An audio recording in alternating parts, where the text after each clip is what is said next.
dabarsaa turedha. Har'a waldaansoo san injifannoodhaan xumurree biyyattis waan galleef anis nama nagayaa ta'uu kiyya mirkaneessuu waan hin barbaaduuf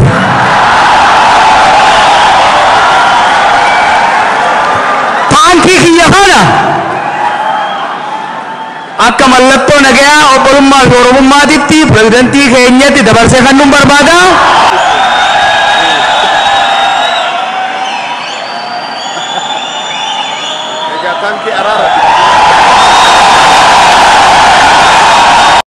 Ethiopian activist icon, political analyst, director of Oromia Media Network, Jawar Mohammed, to make his speech. Director Oromia Media Network, Jawar Mohammed, erga dabarsaniin booda achumaan keessummaa kabajaa sagantaa kanaa gara waltajjiitti nu afeeruu waliin turra ammas. Kerro! Kerro! Karre! Kerro! Asgeenye!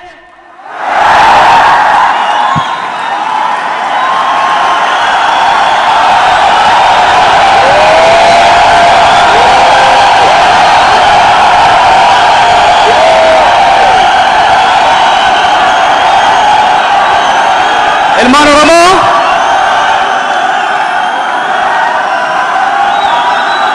torban dabree hogganoonni keenya magaalaa ani itti maaddeeffadhee isin tumsaa ture yeroo dhufanitti muummichi ministeeraa keenya Dr. Abiy Ahmed galatanatti kannatan. Qotusullee osoo hin ta'ee jiru xiqqoo qaamaan waan irra yabbuu ta'eef dursa waan naa kennaniif ani immoo har'a hangafni keenya Prezidentiin keenya obbo Lammaa Magarsaa nagura osoo dubbatiin dubbatu jechuudhaan ida Abiy Ahmed na bira kaayate isaatti dabarsuun barbaada. President Lammaa Magarsaa eega waliin dhaggeeffanne boodan walitti deebi'a. President Lammaa gamana nuu dhiyaadhu.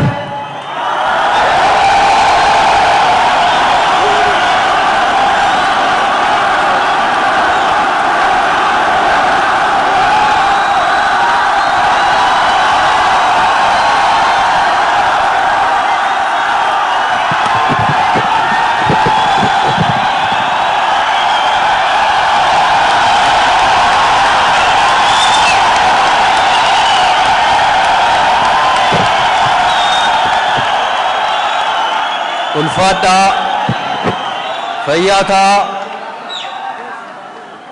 ilmaan Oromoo keessummoon xinnaa guddaan ayyaana seena qabeessa kana irratti argamtan hundi keessan baga gammaddan baga waliin gammanne isiniin jechuun barbaada. Oromoo qabsoo saba keessaniif jecha biyya keessanii baatanii bara dheeraadhaaf biyya hambaa turtan baga guyyaa har'aa biyya abbaa keessanitti deebitan jechuun hin barbaada.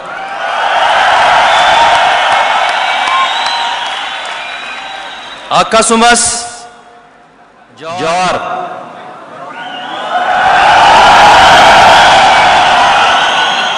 Jawar Directora OMN qofa ton ta'in ilma Oromoo qabsaa Oromoo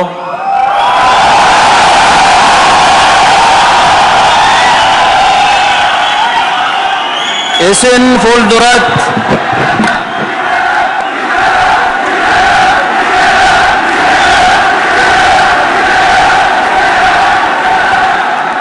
ganaa baay'ee daballa.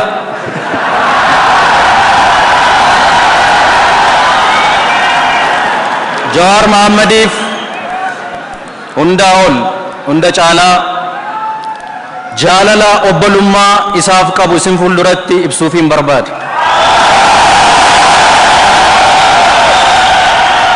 Akkasumas OMN'n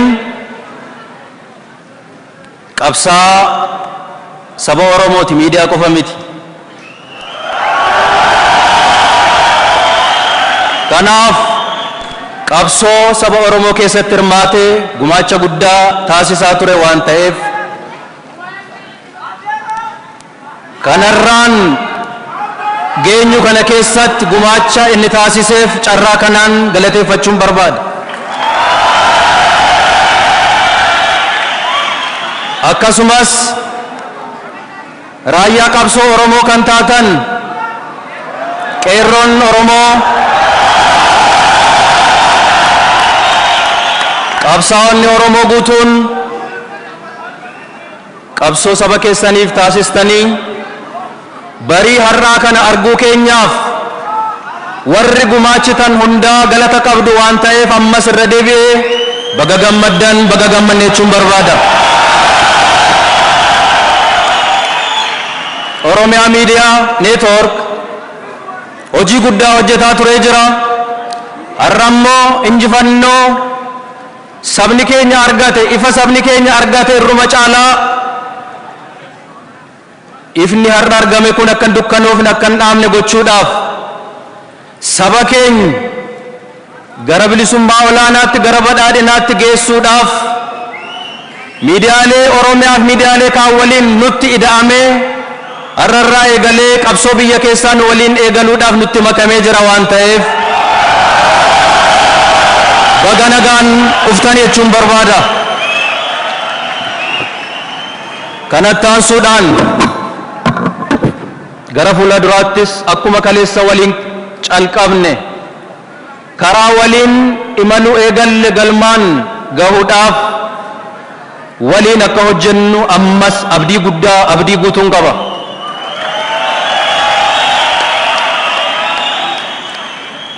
Kanatti aansuudhaan carraa kanatti gargaarame keessumaa qeerroof qarreen Oromoo raayyaa saba keessanii taatanii raayyaa qabsoo Oromoo taatanii bilisummaa kanaan ifa kanaan barii kanaan akka qaqqabnu akki sabi keenya qaqqabu gumaacha guddaa taasisaa turtanii jirtu. Taasisaa turree jirra.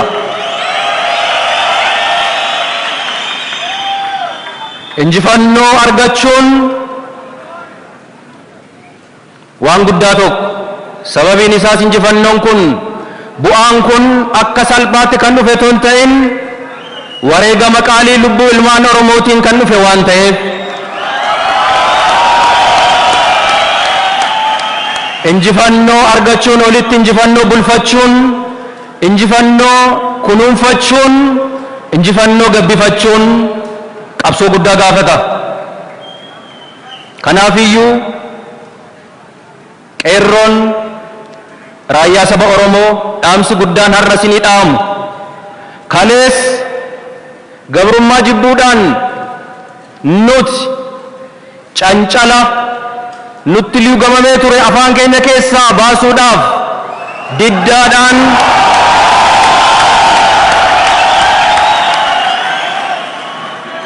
bara hamba kana keessatti mormii gaggeessaa turree jirra. Mormiidhaan deemaa dhufnee sadarkaa kanarra geenyee jirra. Mormiin keenyas firii bu'aa argamsiisee jira. Kun tooftaa qabsoo kaleessa qabannee deemne sadarkaa kanaan kan nu ga'e waan ta'eef kan dagatamu miti. Qabsoon dhalootaa dhalootatti darba itti fufa dhuman qabu waan ta'eef qabsoon immoo tooftaa fi mala adda addaa dhaamsa sakamuutu irra jiraata waan ta'eef kalees mormiidhaan as geenye yoo ta'e illee mormiin keenya qabsoon mormii keenya bu'aa kan nu argamsiise yoo ta'e illee hammaan booda irraa eegallee qabsoon keenya kan ta'uu qabu mormii qofa otoo hin ta'in Oromiyaa ijaaruu, Oromiyaa guddisuu, Oromiyaa bisoomsuun ergama keenya guddaa ta'utu irra jiraata. Kanaafiyyuu xobbeen Oromoo qeerroon Oromoo meeqa lubbuutti kaffalanii jiru yeroo hunda isaa yaadanna. Itti dafqitanii itti dhamaatanii itti rakkannee jirra waan ta'eef akka duuba nu jalaa hin deebine xiyyeeffannee hojjechuun dirqama keenya isa guddaadha. Lammaffaa dhaamsi koonni lammaffaa mootummaan naannoo Oromiyaa fi dhaabni mootummaa kana hoogganu waggaa lamaan har'aa laftiif samiin nutti dukkanaa'ee Oromiyaan imimmaaniin Oromiyaan imimmaaniif dhiigaan yeroo faalamte sana keessatti warra nu bari'aa jiru jennee waadaa walii galle waadaan keenya lafan buune dhugumaan warra nutti dukkanaa jiru toon ta'in warra nu ifaa jiru warra barii barraaqatti ba'aa jiru warrallee olaalle kanaaf siyaasa biyya keenyaa keessatti siyaasni biyya keenyaa summii ta'e ilmaan Oromoo qabsaa'ota Oromoo hedduu nyaatee jira gatii kaffalchiisee jira nuti ilmaan Oromoo seenaa siyaasaa aadaa siyaasaa biyya keenyaa geeddaruun nurra jiraata jennee ummata keenyaaf akkuma waadaa galle hoggantoonni mootummaa naannoo Oromiyaa Oromoo bittinnaa'ee fi Oromoo faca'e walitti qabuun dirqama keenya jennee akkuma waadaa galle walitti qabaa jirra. Saba Oromoo qofa toon ta'in jaarmiyaalee siyaasaa Oromoo hunda hayyoota Oromoo hunda walitti qabaa jirra tokkoomsaa jirra.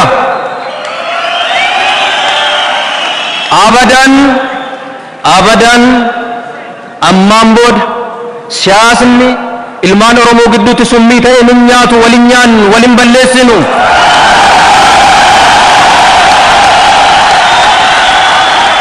Abadan biyya keenya keessatti siyaasni summii ta'e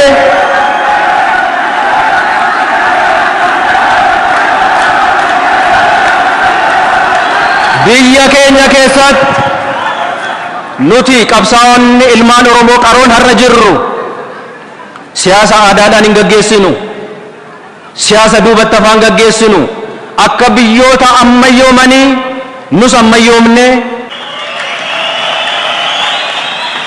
sababiin isaas qabsoo saba Oromoo cimsuu irratti qabsoo saba Oromoo aangeessuu irratti karaa tarsiimaa ta'een qabsoo saba Oromoo fulla'aa taasisuu irratti tokkoof tokko taanee hojjechuun dirqama keenya. Yoo kana ta'uu baate ummanni Oromoo miliyoona 40 miliyoona 50 Oromoo miliyoona 50 ta'uun Oromoo hoogganuudhaaf paartii siyaasaa 50 qabaachuun nurra hin jiraatu.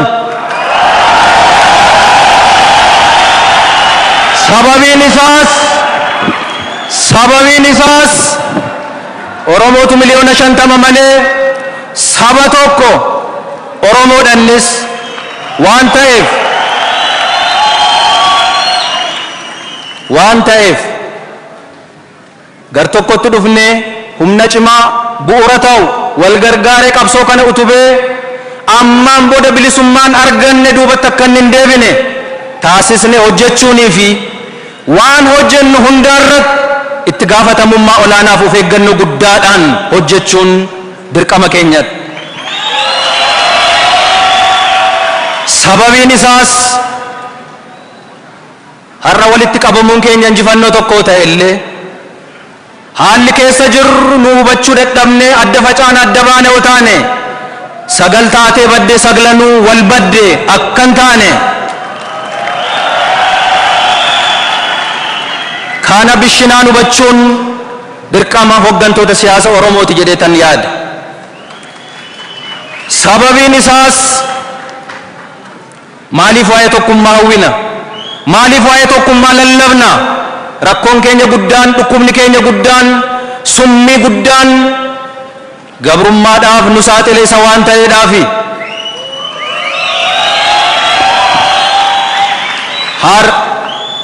Haqa dhugaa jirtu ilmaan Oromoo, qeerroon Oromoo waan nu hubachuu qabnu. Diinonni keenya halagaan kan nu dhahaa ture, kan nu waraanaa ture harka isaatiin miti. harka keenyaan deebisee numaan deebisee nu dhahaa ture.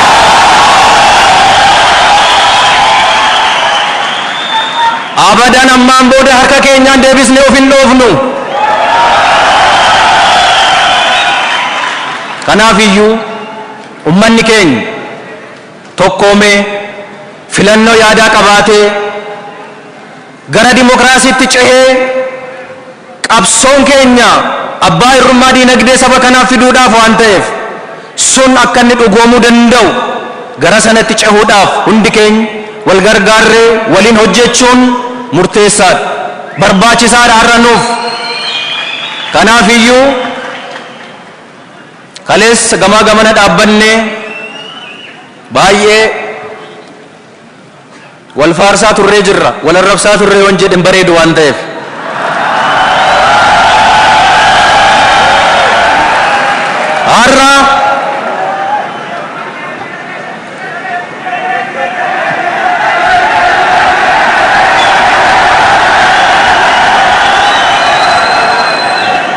Har'a waliin gaarreeffan nuti doofa miti, nuti jaamaa miti, nuti wallaalaa miti, warra nu galeeru, warra waa hunda beeknu.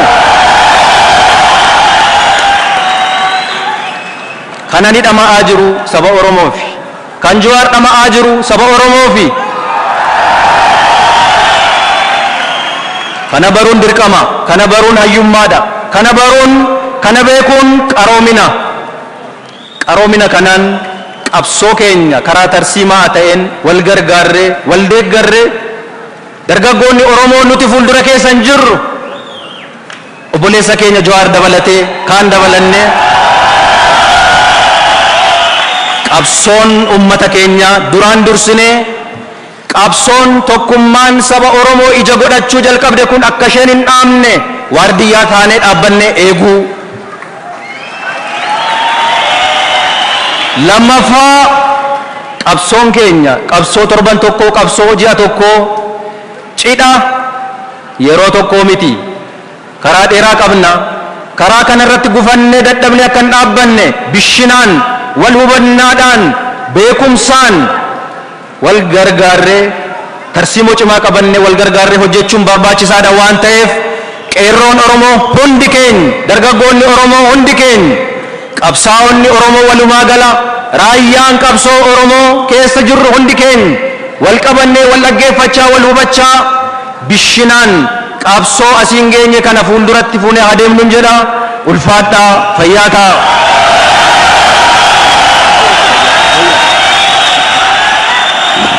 Hayyee kun jaalakee isa kakabsooti. Kompiitaraan bara Oromoo First bitee OMN ittiin jaarree odeeffannoo keessa hunda ittiin dabarsaa turedha. Har'a waldaansoo san injifannoodhaan xumurree biyyattis waan galleef anis nama nagayaa ta'uu kiyya mirkaneessuu waan hin barbaaduuf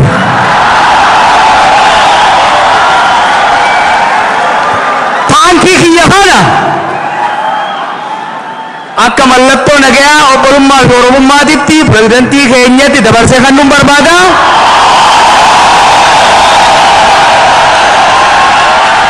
Akka inni na waakkanne immoo abbaan gadaa dhufee narraa fuudhee akka kan nun gaafadha. Abbaa gadaa